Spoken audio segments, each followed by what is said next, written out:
le 25e forum des projets urbains. On est sur le plateau délocalisé de Be Smart for Change avec Franck Boutet. Bonjour. Bonjour. Heureux de vous accueillir. Vous êtes le fondateur, le président de l'atelier Franck Boutet que vous allez nous présenter en quelques mots pour commencer. Alors, en quelques mots, l'atelier Franck Boutet existe depuis 21 ans à peu près, donc à peu près au début de l'atterrissage des questions environnementales dans le monde de l'immobilier et de l'aménagement. Et donc on travaille sur tous les enjeux environnementaux, de développement durable, de soutenabilité, de transition écologique, de bifurcation, parce qu'en fait les termes ont évolué sur des projets un peu de toute nature et de toute taille, j'aime bien dire même du matériau au territoire. Donc 21 ans aux pratiques, au service de la transition sur les territoires. Avec une notion que vous avez presque inventée, que vous avez participé à mettre en œuvre, c'est la co-conception environnementale. Alors, quand on prépare l'interview, vous me dites, mais oui, mais ça fait longtemps. Mais moi, j'aimerais bien savoir ce que vous entendez par co-conception environnementale. Alors oui, c'est vrai qu'on dit l'atelier, donc c'est à la fois un atelier de conseil, de co-conception ou de conception intégrée. D'ailleurs, je vais peut-être parler de conception intégrée et d'ingénierie quand même, parce qu'on fait beaucoup d'ingénierie.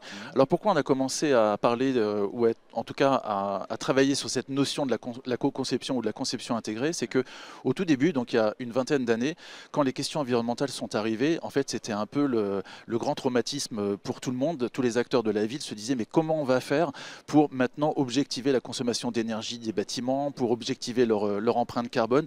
Et en fait ça faisait un peu peur et on a commencé à avoir finalement une forme de parfois d'éloignement ou de monde qui commençait à se séparer entre les concepteurs, les décideurs d'un côté et puis ces enjeux techniques qui arrivaient qui pouvaient devenir finalement des enjeux propriétaires qui étaient pilotés par des personnes qui arrivaient avec des solutions techniques comme la transition énergétique sur les réseaux d'énergie, des solutions d'isolation, des solutions de production photovoltaïque et en fait au risque de perdre finalement la notion de projet ou l'approche sociétale. C'était ceux qui apportaient les solutions techniques qui étaient en train de il y avait un risque comme ça de quoi. schisme ou de dissociation entre d'un côté les tenants de la solution technique et de l'autre côté les concepteurs et les décideurs. Donc on a vraiment travaillé sur comment on arrive à rendre urbano-compatibles ces enjeux qui d'abord pouvaient paraître étrangers à l'acte de construire, à l'acte architectural ou l'acte d'aménagement, pour faire en sorte que en fait, ça devienne vraiment des dispositifs pilotés par le projet, pilotés en termes d'enjeux sociétaux et que vraiment ça fasse partie de l'ADN du projet. Oui, alors, et vous avez vu petit à petit justement les architectes, les concepteurs l'intégrer à leur réflexion dès le départ. Maintenant, c'est naturel d'une certaine façon ou il faut encore, entre guillemets, évangéliser? Il faut quand même continuer à évangéliser parce qu'en fait ce qui devient naturel c'est ce qui a été traité il y a une vingtaine d'années. Donc par exemple l'énergie, aujourd'hui les architectes, les concepteurs savent bien qu'il y a de l'énergie embarquée dans leur premier geste, dans un premier trait d'esquisse. En fait il y a de l'énergie, le fait de mettre un bâtiment horizontal ou vertical, en fait ça traite déjà d'énergie.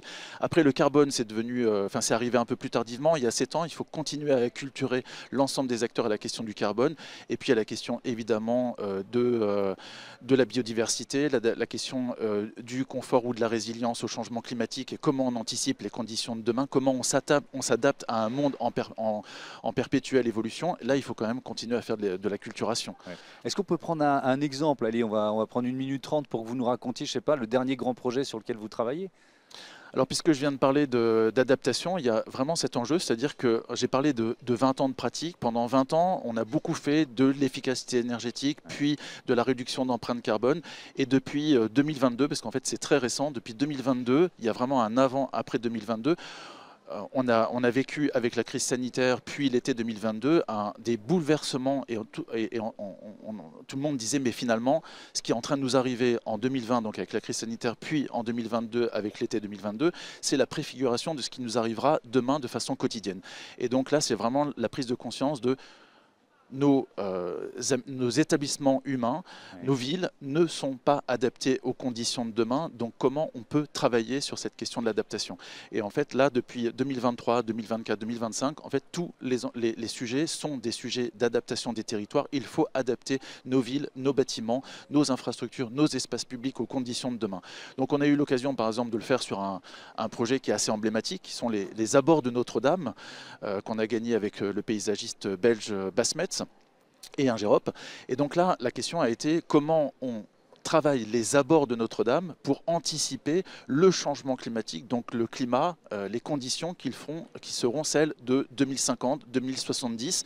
Et là, ça change tout, c'est-à-dire qu'il ne faut pas travailler simplement avec ce qu'on connaît d'aujourd'hui, mais anticiper le climat en 2050. Alors, il est courant de dire le climat de Paris en 2050 sera celui de Séville. Alors, ce n'était pas évident à dire devant le diocèse, parce qu'il y avait le diocèse au jury, donc Séville, donc lieu du syncrétisme religieux, et en 2100 peut-être celui de Tanger. Et donc comment on s'inspire finalement des figures d'adaptation au climat, au milieu, qui sont celles du climat andalou ou celles de Tanger, pour les transposer finalement dans l'aménagement des abords de Notre-Dame. Et donc ça joue beaucoup sur finalement des figures de fraîcheur, ce qu'on a appelé de cette façon-là, donc qui combinent finalement des capacités des dispositifs naturels, donc l'arbre à créer de l'ombre, de travailler sur la notion de la brise rafraîchissante. Il y a des brises qui se forment au-dessus des fleuves. Donc là, Notre-Dame est juste à côté de la Seine. Donc comment on récupère la brise rafraîchissante qui s'est formée sur la Seine pour ensuite faire... Alors, on appelle ça de l'évapotranspiration, donc c'est un rafraîchissement adiabatique qui permet de gagner